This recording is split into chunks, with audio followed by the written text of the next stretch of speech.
नमस्कार। Youth competition times book series के अंतर्गत आज हम चर्चा करेंगे भक्ति काल से संबंधित प्रश्नोत्तरी पर। Youth competition times book series के अंतर्गत हमने आदिकाल की समस्त प्रश्नोत्तरी को देखा, जिसमें कि हमने जो सबसे लास्ट प्रश्न था जो बहुत महत्वपूर्ण था कि आदिकाल और भक्ति काल के बीच एक स्वर्णिम कड़ी किस कवि को कहा जाता है। ठीक है, आदिकाल और भक्ति काल के बीच एक स्वर्णिम कड़ी किस कवि को कहा जाता है? तो इसका सही उत्तर है विद्यापति को। जी हाँ, विद्यापति ऐसे कवि हैं जो आदिकाल और भक्ति काल के बीच एक स्वर्णिम कड़ी स्थापित करते हैं।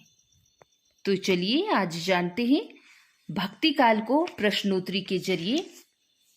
इसके अलावा आपको भक्ति काल कब से कब तक माना गया, भक्ति काल की विशेषताएं क्या है और इसमें भक्ति विषय कौन कौन सी महत्वपूर्ण रचनाएं रची गई, तो प्लेलिस्ट में वीडियोस पड़ी हैं जिसमें मैंने अच्छे से क्लैरिफिकेशन दी है भक्ति काल के बारे में।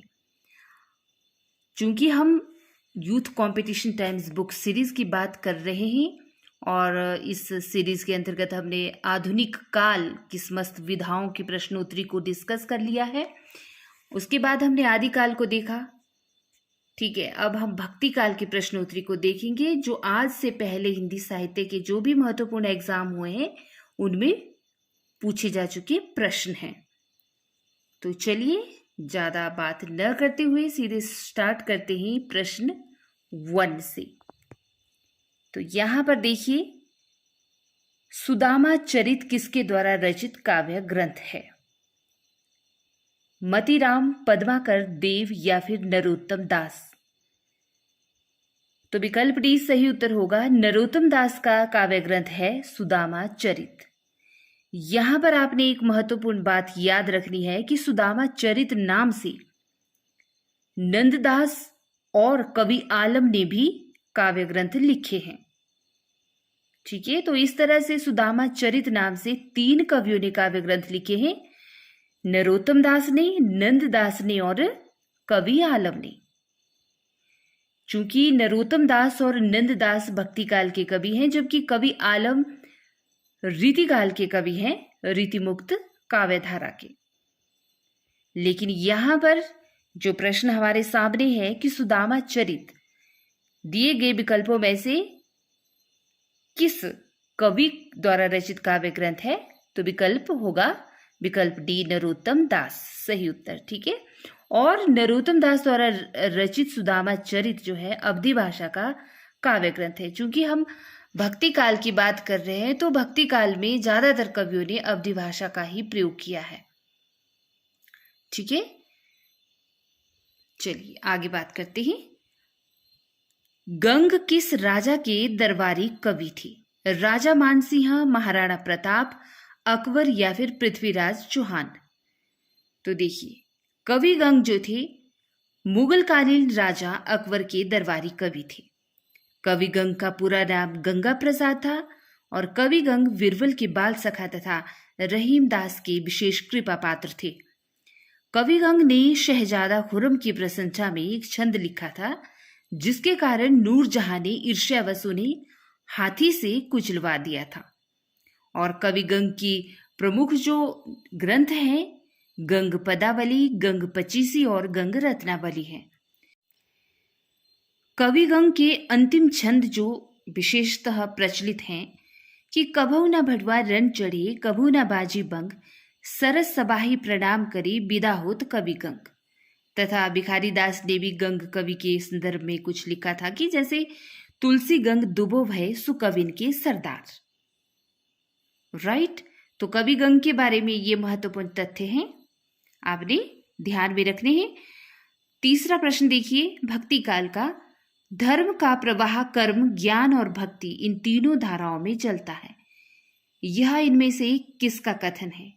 आचार्य रामचंद्र शुक्ल का, हजारी प्रसाद द्विवेदी का, राम कुमार वर्मा का या फिर डॉक्टर नगेंद्र का? तो विकल्प ही सही उत्तर होगा। धर्म का प्रवाह, ज्ञान और भक्ति इन तीनों धाराओं से चलता है, यह कहना है आचार्य रामचंद्र शुक्ल का। और आचार्य रामचंद्र शुक्ल ने भक्ति काल के संदर्भ में ही यह कहा है कि धर्म का प्रवाह कर्म, ज्ञान और भक्ति इन तीनों धाराओं से चलता है। इन तीनों के सामंजस्य से ही धर्म अपनी सजीव दशा में रहता है। किसी एक के भी अभाव से वह विकलांग रहता है। कर्म के बिना वह लूला लंगड़ा, ज्ञान के बिना अंधा और भक्ति के बिना हृदय विहीन क्या निष्प्राण रहता है। तो देखिए, बहुत ही अच्छी बात कही है आचार्य रामचंद्र शुक्ल ने भक्ति काल के संदर्भ में। चूंकि हम भक्ति शब्द से ही यह अंदाजा लगा सकते हैं या अर्थ बिल्कुल अच्छे से हमें प्रतीत होता है कि भक्ति अर्थात ऐसा प्रेम भाव जो भक्त और अपने इष्ट देव के प्रति समर्पित होता है।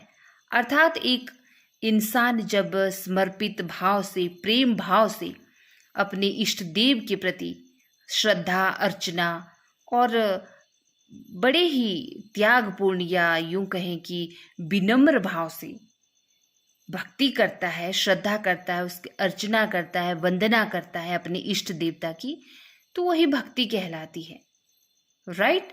और भक्ति काल इसीलिए क्योंकि इसमें भक्ति विषयक ग्रंथ लिखे गए, भक्ति विषयक काव्य रचा गया भक्त कवियों के द्वारा। और भक्ति काल में हम क्या देखते हैं कि बहुत सारे ऐसे काव्य ग्रंथ रचे जाते हैं जो भक्ति काल को स्वर्ण युग का दर्जा प्रदान करते हैं। सामान्यतः हिंदी साहित्य के इतिहास में हम देखते हैं कि 14वीं शताब्दी से लेकर 17वीं शताब्दी के बीच के समय को भक्ति काल के नाम से जाना जाता है, राइट। अब चलिए, आचार्य रामचंद्र शुक्ल का भक्ति विषयक यह कथन तो हमने देख ही लिया। अब देखते हैं आचार्य हजारी प्रसाद द्विवेदी जी का कि वे भक्ति आंदोलन के संबंध में क्या कहते हैं। तो देखिए, आचार्य हजारी प्रसाद द्विवेदी जी ने भक्ति आंदोलन को लोक जागरण की संज्ञा दी है। जी हाँ, इन्होंने लोक जागरण कहा है भक्ति काल को। वहीं पर रामविलास शर्मा ने कहा है कि भक्ति आंदोलन एक जातीय और जनवादी आंदोलन है। डॉक्टर राम कुमार वर्मा ने भक्ति काल की निर्गुण ज्ञानाश्रयी काव्य धारा को संत काव्य एवं प्रेमाश्रयी काव्य धारा को सूफी काव्य कहकर पुकारा है। डॉक्टर नगेंद्र की बात करें तो उन्होंने भक्ति काल की समय सीमा 1350 ईस्वी से 1650 ईस्वी तक मानी है। और जॉर्ज ग्रियर्सन ने भक्ति काल को हिंदी साहित्य का स्वर्ण युग कहा था, राइट। तो यह भी भक्ति काल के संदर्भ में महत्वपूर्ण तथ्य हैं, आपने याद रखने हैं। आगे देखते हैं, रामचंद्र शुक्ल के अनुसार रहीम के बारे में कौन सी बातें सही हैं। रहीमदास के बारे में, संस्कृत, अरबी और फारसी के पूर्ण विद्वान थे रहीम जी। हिंदी काव्य के उतने मर्मज्ञ कवि नहीं थे जितने फारसी के। उनकी दानशीलता हृदय की सच्ची प्रेरणा के रूप में थी, या फिर उनकी सभा विद्वानों और कवियों से सदा भरी रहती थी। जब इनसे कोई कुछ मांगने आता था तब भी उन्हें अपनी दरिद्रता का अनुभव नहीं होता था। तो यहाँ पर बताना है कि आचार्य शुक्ल ने रहीमदास के बारे में कौन कौन से तथ्य कहे हैं। तो देखिए, यहाँ पर विकल्प डी सही उत्तर होगा, ए, सी और डी।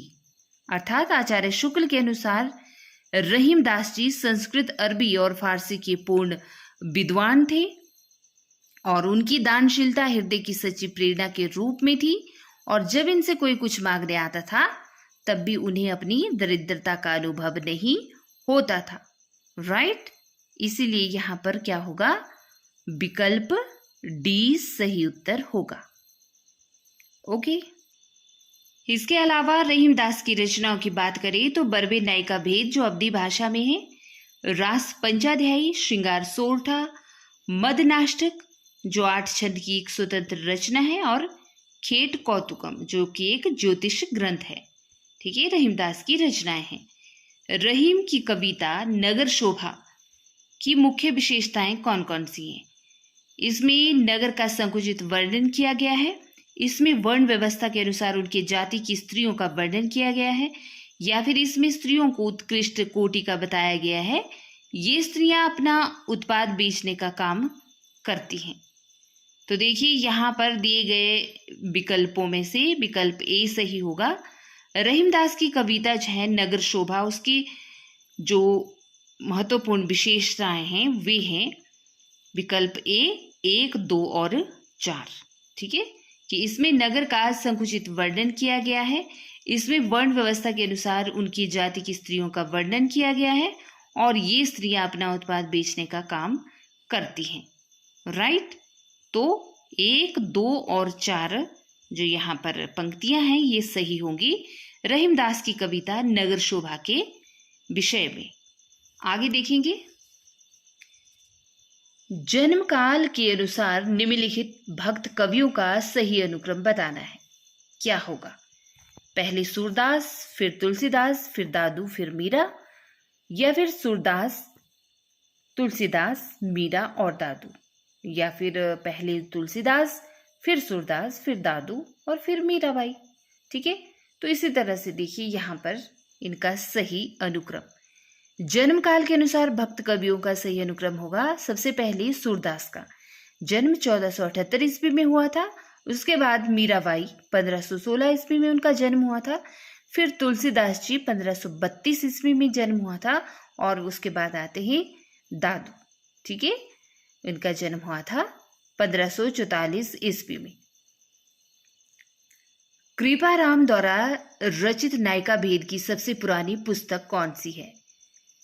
हित तरंगिणी, श्रुतिभूषण, उज्ज्वल नीलमणि या फिर कर्णाभरण।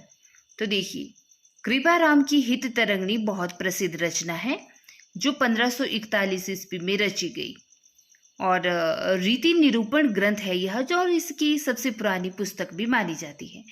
इसमें कृपाराम ने नायक नायिका के भेदों उपभेद का उल्लेख किया है और यह 5 तरंगों में विभक्त है। यह काव्य भाषा में रचित सतसई काव्य परंपरा का प्रथम ग्रंथ है। ठीक है, कृपाराम की हित तरंगिणी जो रचना है। और उज्ज्वल नीलमणि रूप गोस्वामी तथा श्रुति भूषण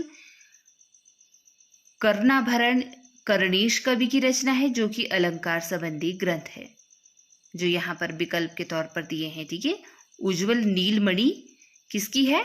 रूप गोस्वामी की, तथा श्रुति भूषण भी इन्हीं की है, और कर्णाभरण कर्णेश कवि की रचना है। रुद्र संप्रदाय की स्थापना किसने की? रुद्र स्वामी ने, श्री स्वामी ने, विष्णु स्वामी ने, ये निम्बार्काचार्य ने। तो देखिए विकल्प सी सही उत्तर होगा। रुद्र संप्रदाय की स्थापना की है विष्णु स्वामी ने। इनका दर्शन शुद्धाद्वैतवाद है, जबकि सनकादि संप्रदाय की स्थापना निम्बार्काचार्य ने की है। इनके गुरु का नाम नारद मुनि था तथा इनका दर्शन द्वैताद्वैतवाद है। राइट। रामानुजाचार्य ने किस दर्शन का प्रतिपादन किया? अद्वैतवाद, शुद्धाद्वैतवाद, विशिष्टाद्वैतवाद या फिर द्वैतवाद।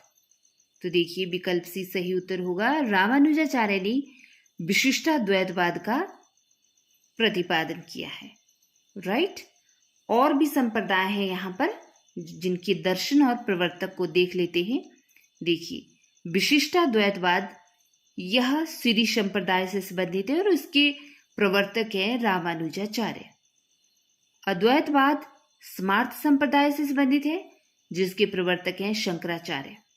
और शुद्धाद्वैतवाद है रुद्र संप्रदाय से संबंधित जिसके प्रवर्तक हैं विष्णु स्वामी। तथा द्वैतवाद है ब्रह्म संप्रदाय से संबंधित जिसके प्रवर्तक हैं माधवाचार्य जी। चलिए आगे का प्रश्न देखते हैं। निम्बार्काचार्य का संबंध किस दर्शन से है?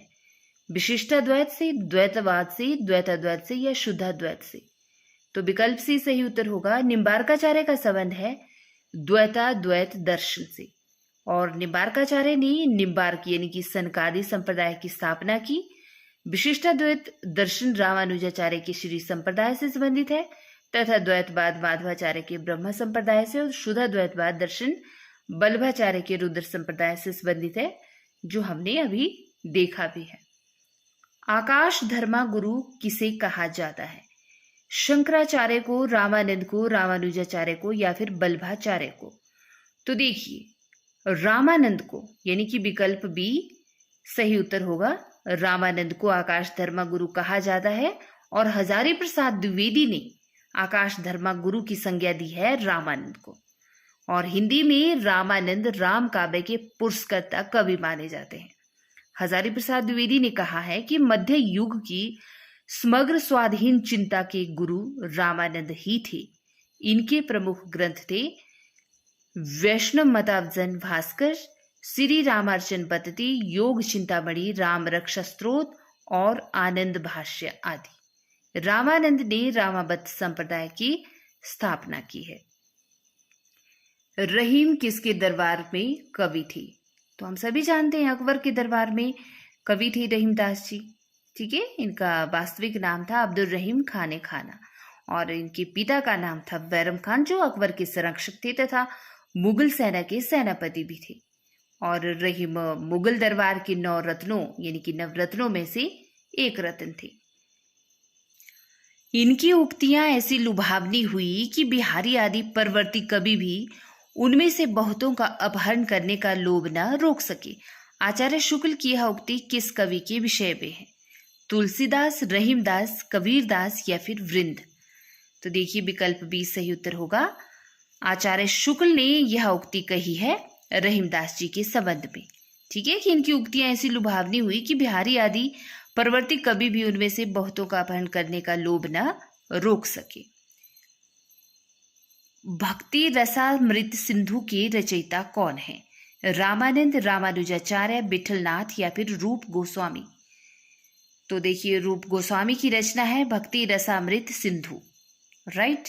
रूप गोस्वामी वृंदावन में चैतन्य महाप्रभु द्वारा भेजे गए 6 गोस्वामियों में से एक थे। ये कवि, गुरु और दार्शनिक थे। ये सनातन गोस्वामी के भाई थे और इन्होंने सनातन गोस्वामी से दीक्षा ली थी और इन्हें भक्ति रसाचार्य भी कहा जाता है और ये गौरांग के अति प्रेमी थे। नेक्स्ट प्रश्न है कि जिस प्रकार मीराबाई ने जाके सिर मोर मुकुट मेरो पति सोई कहकर कृष्ण की भक्ति पति रूप में की, उसी प्रकार किस दक्षिण भारतीय भक्त कवित्री ने कहा कि स्वामी कृष्ण के अतिरिक्त किसी और को अपना पति नहीं बना सकती? आइए विकल्प देखते हैं। अक्का महादेवी, वीणाबाई, अंदाल या फिर सहजोबाई? तो यहां पर विकल्प सी सही उत्तर होगा। जिस प्रकार मीराबाई ने जाके सिर मोर मुकुट मेरो पति सोई कहकर कृष्ण की भक्ति पति रूप में की, उसी प्रकार दक्षिण भारतीय भक्त कवित्री हुई है अंदाल। इन्होंने कहा कि स्वामी कृष्ण के अतिरिक्त किसी और को वे अपना पति नहीं बना सकती और यही कारण है कि अंदाल को दक्षिण भारत की मीरा भी कहा जाता है। निम्न में विष्णु संप्रदाय को किस संज्ञा से भी अभिहित किया जाता है? रुद्र संप्रदाय, चैतन्य संप्रदाय, सखी संप्रदाय या फिर पुष्टि संप्रदाय? तो यहां पर होगा सही उत्तर विकल्प ए। विष्णु संप्रदाय को रुद्र संप्रदाय की संज्ञा से भी अभिहित किया गया है। देखिए रुद्र संप्रदाय के प्रवर्तक रहे विष्णु स्वामी, चैतन्य संप्रदाय के चैतन्य महाप्रभु और सखी संप्रदाय के प्रवर्तक रहे स्वामी हरिदास। मान सहित विष खाए के शंभु भये जगदीश, बिना मान अमृत प्रिय राहु कटायो शीस। सृजन में संकलित ये पंक्तियां इनमें से किस कवि की हैं? रहीमदास की, कबीरदास की, कृपाराम की या फिर बिहारी की? तो चूंकि हम भक्ति काल के संबंध में विषय में बात कर रहे हैं तो विकल्प ए सही उत्तर होगा। मान सहित विष खाए के शंभु भय जगदीश, बिना मान अमृत प्रिय राहु कटायो शीस। सृजन में संकलित ये पंक्तियां हैं रहीम कवि की। और कबीर की अगर बात करें तो दशरथ सुत तिहु लोक बखाना, राम नाम का मर्म है आना, यह कबीरदास की पंक्ति है। और बिहारी की बात करें तो नहीं पराग नहीं मधुर मधु, नहीं विकास यही काल, अली कली ही सो बंध्यो आगे कौन हवाल। तो ये बड़ा ही प्रसिद्ध दोहा कहा था कवि बिहारी ने अपने राजा जयसिंह के संबंध में। तो आप समझ गए होंगे इस स्टोरी को। तुलसीदास के बचनों के समान रहीम के बचन भी हिंदी भाषी भूभाग में सर्वसाधारण के मुंह पर रहते हैं। यह किसका कथन है? डॉक्टर नगेंद्र का, नंदुलारे वाजपेयी का, आचार्य शुक्ल का या फिर बच्चन सिंह का? तो देखिए रामचंद्र शुक्ल का यह कथन है कि तुलसी के बचनों के समान रहीम के बचन भी हिंदी भाषी भूभाग में सर्वसाधारण के मुंह पर रहते हैं।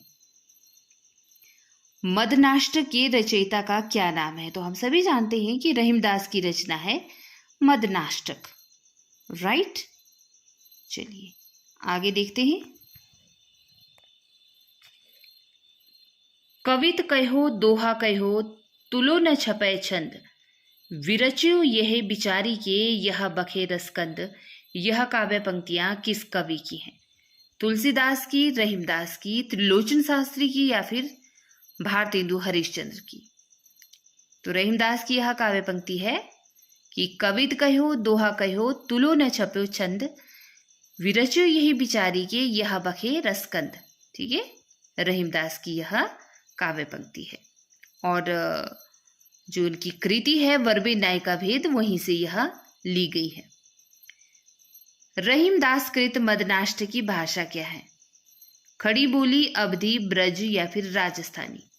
तो देखिए यहाँ पर बहुत महत्वपूर्ण तथ्य है कि रहीमदास की जो मदनाष्टक है वह खड़ी बोली में रचित है, जबकि ज्यादातर हम देखते हैं भक्ति काल में अवधी भाषा का प्रमुख बोलबाला रहा या अवधी भाषा में ज्यादातर ग्रंथ रचे गए।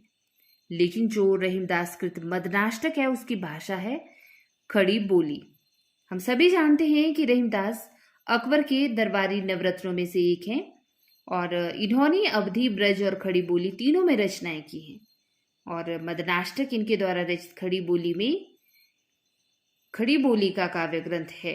ठीक है, इसके अलावा इन्होंने बरबे न्याय का भेद अवधी भाषा में तथा ब्रज भाषा में रहीम दोहावली और रहीम सतसई की रचना की है। खेट कौतुकम किसकी रचना है? तो खेट कौतुकम भी रहीमदास की रचना है। ठीक, आगे देखेंगे। उत्तर भारत में भक्ति का प्रसार करने का श्रेय किसे प्राप्त है? शंकराचार्य को, रामानुजाचार्य को, रामानंद को या फिर माधवाचार्य को? तो विकल्प सी सही उत्तर होगा। उत्तर भारत में रामानंद ने भक्ति आंदोलन का प्रचार प्रसार किया है और राघवानंद ने उत्तर भारत में राम भक्ति का प्रवर्तन किया, परंतु इसे प्रतिष्ठित और प्रसारित करने का श्रेय रामानंद ने किया या फिर रामानंद को जाता है। रामानंद को आकाश धर्मा गुरु किसने कहा है? आचार्य हजारी प्रसाद द्विवेदी ने। रचना और रचनाकार की दृष्टि से इनमें से कौन सा विकल्प गलत है? वेली कृष्ण, रुक्मणी री, ध्यान मंजरी, बरबे न्याय का भेद और भक्तमाल जैसी रचनाओं के यहाँ पर नाम है, राइट। तो देखिए यहाँ पर मैं बात करूँ तो ध्यान मंजरी अगरदास की रचना है, बरबे न्याय का भेद रहीमदास की है और भक्तमाल नावादास की है। तो जो बी, सी और डी ये बिल्कुल सही है, लेकिन विकल्प ए यहाँ पर सही नहीं है। विकल्प ए गलत है क्योंकि वेली कृष्ण रुक्मणी री चतुर्भुज दास की रचना नहीं है, बल्कि यह रचना है कवि पृथ्वीराज की। ठीक है, कवि पृथ्वीराज की। तो इसलिए विकल्प ए सही उत्तर होगा। भक्ति आंदोलन को ईसाइयत की देन कहने वाले इतिहासकार कौन है? तो देखिए विकल्प ए सही उत्तर होगा। जॉर्ज ग्रियर्सन ने यह कहा था कि भक्ति आंदोलन जो है ईसाइयों की देन है। ठीक है, ग्रियर्सन ने क्या लिखा है कि ईसा की दूसरी तीसरी शताब्दी में कुछ ईसाई मद्रास में आकर बस गए थे, जिसके प्रभाव से भक्ति का विकास हुआ। और ग्रियर्सन ने भक्ति काल को हिंदी का स्वर्ण युग भी माना है। हिंदी साहित्य के किस युग को स्वर्ण युग कहा जाता है? तो भक्ति काल को। विकल्प डी सही उत्तर, राइट। और स्वर्ण युग किसने कहा है? जॉर्ज ग्रियर्सन ने। रामविलास शर्मा ने भक्ति काल को लोक जागरण काल कहा और हजारी प्रसाद द्विवेदी ने क्या किया? लोक जागरण की संज्ञा दी, राइट। यहां पर जरा सा डिफरेंस है, आप कंफ्यूज हो सकते हैं। देखिए रामविलास शर्मा ने भक्ति काल को लोक जागरण काल नाम से पुकारा। ठीक है, लोक जागरण काल। और हजारी प्रसाद द्विवेदी ने लोक जागरण। ठीक, तो याद रखना है। भक्ति आंदोलन को लोक जागरण किसने कहा? किसने कहा लोक जागरण? हजारी प्रसाद द्विवेदी ने। विकल्प डी सही उत्तर। और देखिए हजारी प्रसाद द्विवेदी ने यह भी कहा था कि भक्ति आंदोलन के उदय के संबंध में कि जोर देकर कहना चाहता हूं कि अगर इस्लाम नहीं आया होता तो भी इस साहित्य का 12 आना वैसा ही होता जैसा आज है। भक्ति काल को बौद्ध धर्म की देन किसने कहा है? हजारी प्रसाद द्विवेदी ने, जॉर्ज ग्रेसन ने, धीरेन्द्र वर्मा ने या फिर आचार्य शुक्ल ने? तो देखिए विकल्प ए सही उत्तर होगा। भक्ति काल को बौद्ध धर्म की देन भी हजारी प्रसाद द्विवेदी ने कहा है, क्योंकि ग्रेसन ने भक्ति के उदय के संबंध में कहा कि ईसाई धर्म की देन है, और आचार्य शुक्ल ने भक्ति काल का उदय पराजित मनोवृत्ति या इस्लामिक आक्रमण की देन को माना, जबकि बौद्ध धर्म की देन माना भक्ति काल को हजारी प्रसाद द्विवेदी ने। राइट, तो 3-4 प्रश्न तो ऐसे ही बन गए। चलिए आगे देखते हैं।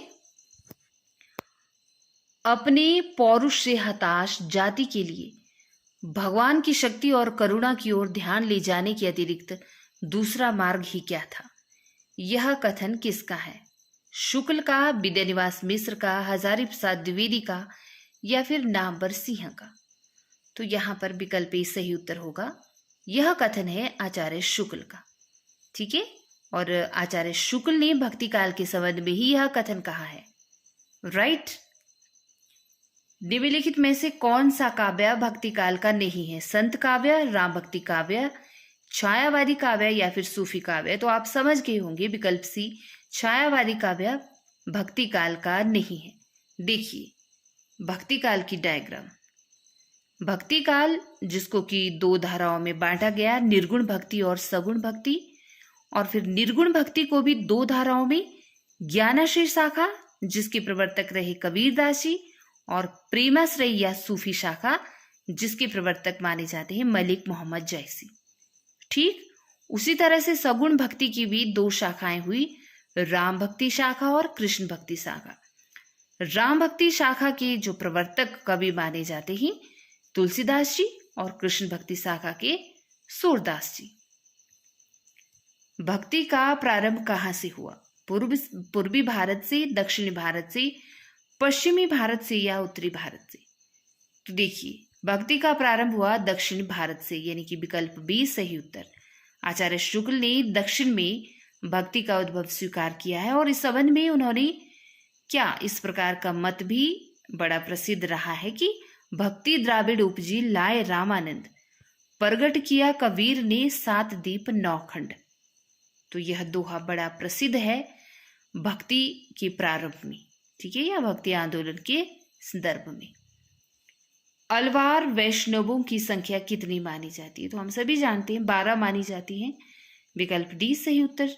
अलवार तमिल कवि एवं संत थे जिनका काल था 6वीं से 9वीं शताब्दी के बीच, और इनके पदों का संग्रह दिव्य प्रबंधम कहलाता है, जो वेदों के तुल्य माना जाता है। अलवार संत भक्त कवि आंदोलन के जन्मदाता माने जाते हैं। ठीक है, देखिए भक्ति आंदोलन के जन्मदाता माने जाते हैं अलवार संत। समग्र भक्तिकालीन काव्य पर कौन सी विशेषता लागू होती है? अवतार में विश्वास, जाति प्रथा का निषेध, अहंकार का त्याग या ईश्वरीय लीला गायन? तो यहाँ पर प्रश्न समझना है पहले। यूं तो हम देखते हैं कि भक्ति काल में कुछ कवियों ने अवतारवाद में भी विश्वास किया, ठीक है, जाति प्रथा का भी निषेध किया, अहंकार का भी त्याग किया और ईश्वरीय लीला का गायन भी किया। लेकिन यहाँ पर क्या पूछा है कि समग्र भक्तिकालीन काव्य पर नजर डालें तो उनमें से कौन सी ऐसी सटीक और महत्वपूर्ण विशेषता है जो भक्तिकाल पर अच्छे से बैठती है या लागू होती है? तो हम कहेंगे अहंकार का त्याग करना। विकल्प सी सही उत्तर। देखिए एक भक्त समर्पित भाव से अपने इष्ट देव की लीला का गान करेगा, ठीक है, भक्ति करेगा सर्वस्व भाव से, वह तभी कर पाएगा ना कि जब वो अहंकार का त्याग करेगा। वह भक्ति भावना तभी तो उसके अंदर जाग पाएगी। तो सही विकल्प होगा विकल्प सी, अहंकार का त्याग। आगे देखेंगे हम। रामानंद की शिष्य परंपरा में आते हैं रंगाचार्य, नाथ मुनि, रामानुजाचार्य या पुंडरीकाक्ष। तो देखिए विकल्प सी, रामानंद रामानुजाचार्य की शिष्य परंपरा में आते हैं और रामानंद को भक्ति आंदोलन का महान संत माना जाता है। इन्होंने राम भक्ति धारा को समाज के निचले तबके तक पहुंचाया और ये पहले ऐसे आचार्य हुए जिन्होंने उत्तर भारत में भक्ति का प्रचार किया। इनके बारे में प्रचलित कहावत है कि भक्ति द्रविड़ उपजी लाए रामानंद। और रामानंद के द्वारा रचित पुस्तकें हैं वैष्णव मताब्ज भास्कर, श्री रामार्चन पद्धति, राम रक्षा स्त्रोतम, योग चिंतामणि और ज्ञान तिलक। निम्नलिखित में से एक सही युगम पहचानना है। रामानुजाचार्य द्वैताद्वैतवाद, निम्बार्काचार्य विशिष्टाद्वैतवाद, माधवाचार्य अद्वैतवाद और बल्लभाचार्य शुद्धाद्वैतवाद। तो यहाँ क्या पूछा है कि इन विकल्पों में से सही युग्म, तो यहाँ पर विकल्प डी सही युग्म होगा। बल्लभाचार्य ने शुद्धाद्वैतवाद का समर्थन किया। राइट। अब यहाँ पर देखिए, जो बल्लभाचार्य जी हैं उनका दार्शनिक मत रहा है शुद्धाद्वैतवाद। और बल्लभाचार्य द्वारा रचित जो ग्रंथ हैं वे हैं पूर्व मीमांसा भाष्य, उत्तर मीमांसा तथा ब्रह्मसूत्र भाष्य, जो अणुभाष्य के नाम से भी प्रसिद्ध है, और श्रीमद् भागवत गीत की सूक्ष्म टीका तथा सुबोधनी टीका और तत्वदीप निबंध भी इन्होंने लिखे हैं। अद्वैतवाद के अनुसार जीव और ब्रह्मा एक ही हैं, संसार सत्य है, जीव और ब्रह्मा अलग अलग हैं, या फिर ब्रह्मा विशेषण युक्त है। तो देखिए विकल्प ए सही उत्तर होगा कि अद्वैतवाद के अनुसार जीव और ब्रह्मा कैसे हैं, एक हैं। ठीक है। अद्वैतवाद दर्शन की वह धारा है जिसमें एक तत्व को ही मूल माना जाता है। वेद तथा उपनिषदों में एक पुरुष या एक ब्रह्मा का सर्वप्रथम प्रतिपादन मिलता है। और अद्वैतवाद के संस्थापक कौन है? शंकराचार्य जी। कृष्ण के साथ राधा की महानता दैष्ट संप्रदाय की विशेषता है। श्री संप्रदाय, रुद्र संप्रदाय, ब्रह्म संप्रदाय या सरकादी संप्रदाय। तो देखिए विकल्प डी, कृष्ण के साथ राधा की महानता सनकादी संप्रदाय की विशेषता है। और निम्बार्काचार्य निम्बार्क संप्रदाय के प्रवर्तक आचार्य के रूप में विख्यात है, और इसको सनकादी संप्रदाय भी कहा जाता है। ठीक है। कमल दल नैनन की उन्मानी, विसरत नाही सखी वो मन, ते मंद मंद मुस्कानी। यह पदचरण किसकी रचना है? मीराबाई की, रहीमदास की, सूरदास की या नंददास की? तो देखिए रहीमदास की रचना है। ठीक है, कि कमल दल नैनन की उन्मानी, बिसरत नाही सखी मो मन ते मंद मंद मुस्कानी। आगे देखेंगे, निम्नलिखित को सुमेलित कीजिए तथा नीचे दिए गए कोट द्वारा सही उत्तर चुनिए। विशिष्टाद्वैतवाद, द्वैतवाद, शुद्धाद्वैतवाद और द्वैताद्वैत। तो हम पहले भी देख चुके हैं, इसको एक बार पुनः देख लेते हैं। रामानुजाचार्य ने चलाया विशिष्टाद्वैतवाद, और माधवाचार्य ने द्वैतवाद, विष्णु स्वामी ने शुद्धाद्वैतवाद और निम्बार्काचार्य ने द्वैताद्वैतवाद। राइट। संवत 1375 से 1700 तक के साहित्य में कौन सी भावधारा परिलक्षित होती है? श्रृंगारिकता, वीरता, रीति या फिर भक्ति? तो विकल्प डी सही होगा। संवत 1375 से 1700 तक के साहित्य में भक्ति भावधारा परिलक्षित होती है, और इस काल में भक्ति अपने चरमोत्कर्ष पर थी, और तुलसी और सूर यानी कि तुलसीदास और सूरदास जैसे कवियों ने भक्ति का पूर्ण प्रसार किया, तथा डॉक्टर ग्रियर्सन ने भक्ति काल को हिंदी का स्वर्ण युग कहा है। ओम जय जगदीश हरे की आरती की रचना किसने की है? श्रद्धाराम फिलौरी, राजा शिव प्रसाद सिंह, शिवानंद या हरिहर स्वामी? तो देखिए विकल्प ही सही उत्तर होगा, ओम जय जगदीश हरे। ये जो आरती है आमतौर पर हम सभी गाते हैं, सभी हिंदुस्तानी। तो इसकी रचना की है श्रद्धाराम फिलौरी ने, और इनके द्वारा रचित उपन्यास भाग्यवती है 1877 का। इसके अलावा आत्मचिकित्सा, तत्वदीपक, धर्म संवाद, उपदेश संग्रह आदि भी इनके काव्य ग्रंथ हैं। द्वैतवाद के प्रणेता कौन माने जाते हैं? तो हम सभी जानते हैं, माधवाचार्य जी माने जाते हैं। और देखिए कितनी बार यह प्रश्न पूछा गया है। हमें यह पता होना चाहिए कि द्वैतवाद के प्रणेता कौन माने जाते हैं। ठीक है, विशिष्टाद्वैतवाद के कौन माने जाते हैं, शुद्धाद्वैतवाद के कौन माने जाते हैं, और द्वैताद्वैतवाद के कौन माने जाते हैं। ठीक। एक बार पुनः देख लेते हैं। राइट, चलिए देखिए यहाँ पर, देखिए ये दर्शनों के नाम हैं, जैसे कि द्वैतवाद है जिसकी प्रणेता रहे माधवाचार्य, और अगर संप्रदाय की बात करें तो ये ब्रह्म संप्रदाय से संबंधित हैं। विशिष्टाद्वैत दर्शन के रहे रामानुजाचार्य जो कि श्री संप्रदाय से संबंधित हैं, और शुद्धाद्वैतवाद दर्शन के प्रणेता हैं वल्लभाचार्य जो रुद्र संप्रदाय से संबंधित हैं, और द्वैताद्वैतवाद दर्शन के प्रणेता है निम्बार्काचार्य जो कि संबंधित है सनकादि संप्रदाय से। यहाँ पर हिंदी में राम काव्य के पुरस्कर्ता रामानंद माने जाते हैं, और रामानंद ने उत्तर भारत में राम भक्ति को प्रतिष्ठित और प्रसारित किया। शुद्धाद्वैतवाद दर्शन के प्रवर्तक कौन हैं? तो अभी तो हमने देखा, ठीक है, वल्लभाचार्य जी। हिंदी का भक्ति काल बाहरी आक्रमण की प्रतिक्रिया है, यह कथन निम्नलिखित में से किस विद्वान का है? ग्रियर्सन का, हजारी प्रसाद द्विवेदी का, शुक्ल का, या फिर इनमें से किसी का भी नहीं? तो आचार्य शुक्ल का यह कहना है, ठीक है, कि क्या है, हिंदी का जो भक्ति काल है वह बाहरी आक्रमण की प्रतिक्रिया है। इसके अलावा डॉक्टर ग्रियर्सन ने भक्ति काल का उदय ईसाइयत की देन माना तथा आचार्य प्रसाद द्विवेदी ने भारतीय चिंतन धारा का स्वाभाविक विकास माना। रामानुजा के श्री संप्रदाय में किसकी उपासना होती थी? ठीक है, जो रामानुजाचार्य हैं उन्होंने श्री संप्रदाय चलाया, तो उसमें किसकी उपासना होती थी? शंकर की, ब्रह्मा की, विष्णु की, या लक्ष्मी की? तो देखिए रामानुज के श्री संप्रदाय में विष्णु की उपासना होती थी, विकल्प सी सही उत्तर।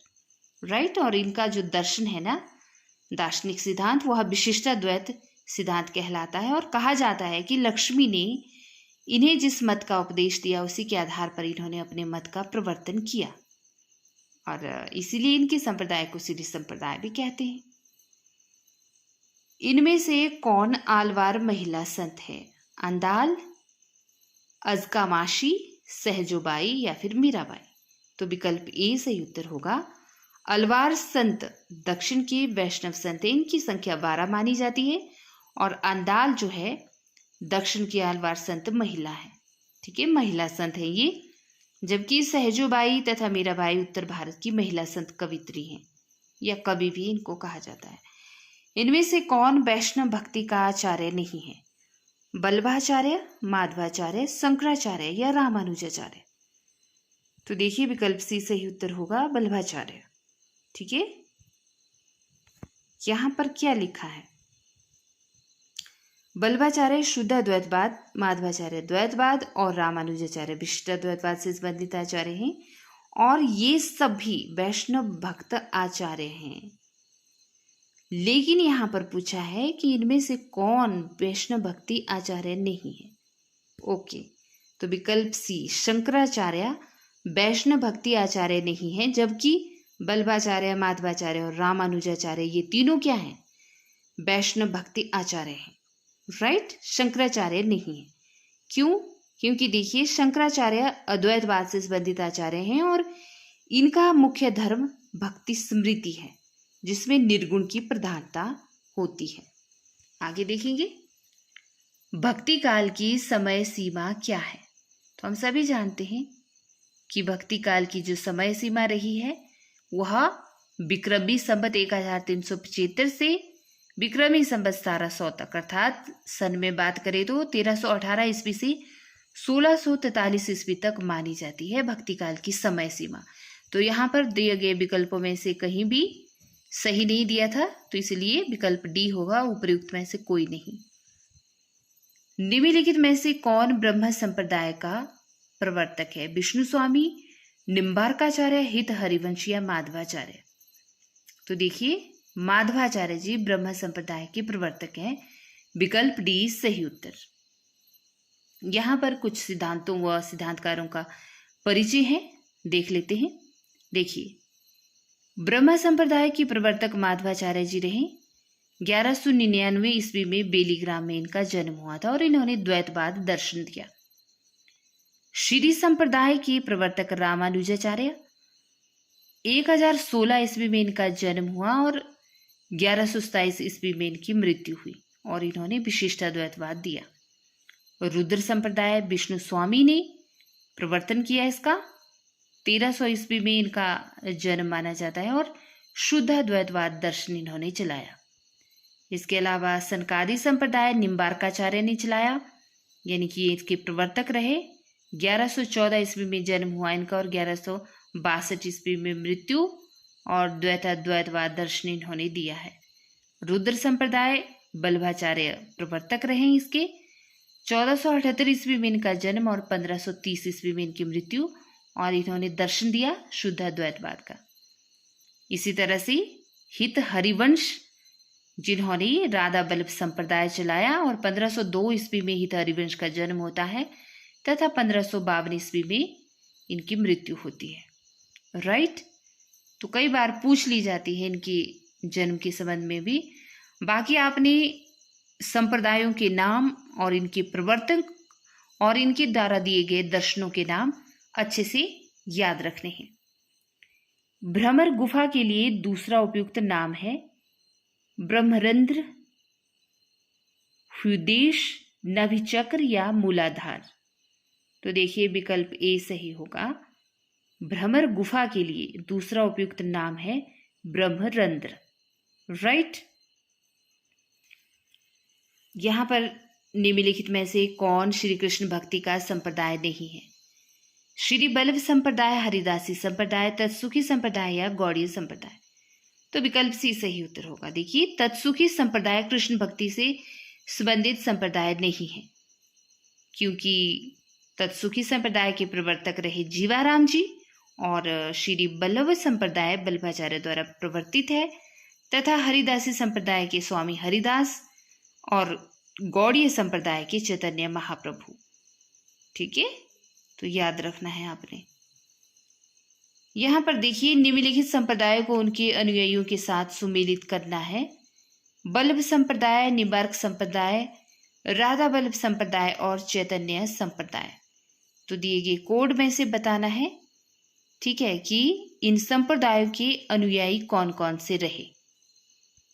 बल्लभ संप्रदाय की पुरस्कर्ता कौन रहे, निम्बार्क संप्रदाय के कौन रहे, ये तो हम अच्छे से जानते हैं इन सभी संप्रदायों के बारे में, लेकिन इनके अनुयायियों को देख लेते हैं। देखिए गोविंद स्वामी बल्लभ संप्रदाय के अनुयायी रहे, हरिव्यास देव निम्बार्क संप्रदाय के, दामोदर दास राधा बल्लभ संप्रदाय के, और गदाधर भट्ट रहे चैतन्य संप्रदाय के। उसी तरह जगन्नाथ गोस्वामी हरिदासी संप्रदाय के क्या रहे, अनुयायी रहे, यानी कि इनको मानने वाले रहे। ठीक है, आगे को।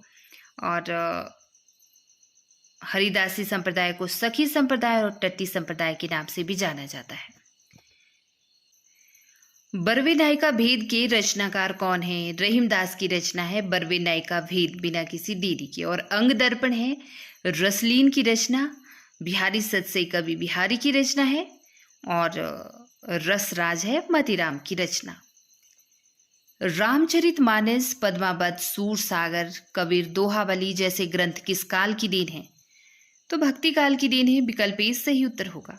देखिए भक्ति काल रामाश्रयी, कृष्णाश्रयी, प्रेमाश्रयी एवं ज्ञानाश्रयी 4 शाखाओं में विभक्त है, और रामचरितमानस रामाश्रयी शाखा का, सूर सागर कृष्णाश्रयी शाखा का, पद्मावत प्रेमाश्रयी शाखा का, तथा कबीर दोहावली ज्ञानाश्रयी शाखा का प्रतिनिधि काव्य ग्रंथ है। राइट। विभिन्न मतों के आधार पर हिंदी में भक्ति काव्य की कितनी शाखाएं मानी जाती हैं? तो हम सभी जानते हैं 4 शाखाएं मानी जाती हैं, जिसके बारे में अभी हमने बात की। सूची 1 का मिलान सूची 2 से करना है दिए गए कोड से सही उत्तर का चयन करके।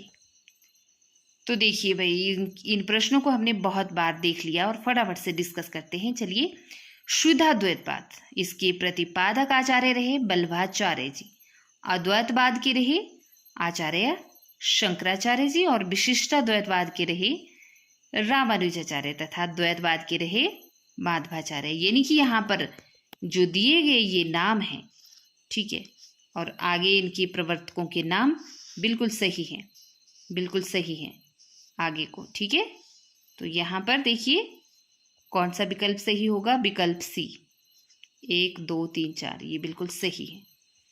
आगे देखेंगे, आचार्य हजारी प्रसाद द्विवेदी के अनुसार निम्नलिखित संप्रदायों का सही अनुक्रम क्या है?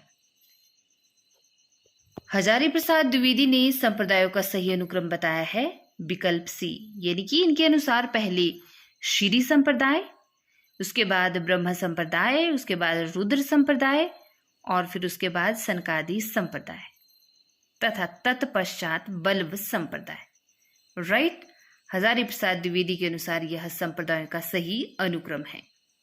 भक्ति काव्य को भारतीय चिंतन धारा का स्वाभाविक विकास किसने माना है? श्याम सुंदर दास ने, रामकुमार वर्मा ने, हजारी प्रसाद द्विवेदी ने या आचार्य शुक्ल ने? तो देखिए, भक्ति काव्य को भारतीय चिंतन धारा का स्वाभाविक विकास माना है हजारी प्रसाद द्विवेदी ने, जबकि आचार्य शुक्ल ने क्या कहा है कि इस्लामी आक्रमण की प्रतिक्रिया स्वरूप ही क्या हुआ है, भक्ति काल का उदय हुआ। और ग्रियर्सन ने माना कि भक्ति काल तो ईसाइयों की देन है। राइट, निम्नलिखित काव्य पंक्तियों को उनके रचनाकारों के साथ सुमेलित कीजिए। ओनई घटा परी जग छहा, आवत जात पनहिया टूटी, अति मलिन वृष भानु कुमारी और कीर्ति भनीति भूति भल सोई। तो इस तरह की ये काव्य पंक्तियां हैं। तो देखिए, यहाँ पे कोड वर्ड के साथ बताना है। ठीक है, तो यहाँ पर होगा विकल्प डी सही उत्तर, यानी कि देखिए, ओनई घटा परी जग छहा, यह पंक्ति है कवि जायसी की। और आवजात पनहिया टूटी, आप समझ गए होंगे, कुंभन दास की पंक्ति है। अति मलिन वृष भानु कुमारी, तो यह पंक्ति है सूरदास की। और कीर्ति भनीति भूली भली भूति भली सोई, ठीक है, यह है तुलसीदास की। यहाँ पर विकल्प डी सही उत्तर होगा। ए का 4, बी का 2, सी का 1 और डी का 3। राइट, नेक्स्ट प्रश्न देखेंगे। निम्नलिखित दार्शनिक सिद्धांतों को उनसे संबंधित कवियों के साथ सुमेलित कीजिए। तो देखिए, यह प्रश्न कितना महत्वपूर्ण है। अद्वैतवाद, ठीक है, प्रवर्तक हैं शंकराचार्य जी। और अगर कवियों में यहाँ पे बात करें तो कवि कौन होंगे? रैदास, जिन्हें कि रविदास के नाम से भी जाना जाता है। इन्होंने भी अद्वैतवाद दर्शन को माना और विशिष्टाद्वैतवाद को माना तुलसीदास ने, और शुद्धाद्वैतवाद को माना कुंभन दास ने, और सखी संप्रदाय को माना हरिदास ने। राइट, तो यहाँ पर होगा विकल्प ए, जो कोड है यहाँ पर विकल्प ए, वो सही उत्तर होगा। ठीक है, अद्वैतवाद के प्रवर्तक कौन है? तो शंकराचार्य जी ने अद्वैतवाद चलाया। इससे आगे के प्रश्नों को हम नेक्स्ट कड़ी में डिस्कस करेंगे। तो चलिए, इसी उम्मीद के साथ मिलती हूँ नेक्स्ट कड़ी में, और नेक्स्ट कड़ी में डिस्कस करेंगे हम आगे की प्रश्नोत्तरी को। वीडियो को लाइक और शेयर करना न भूलें तथा कमेंट बॉक्स में अपनी राय अवश्य दें। नमस्कार।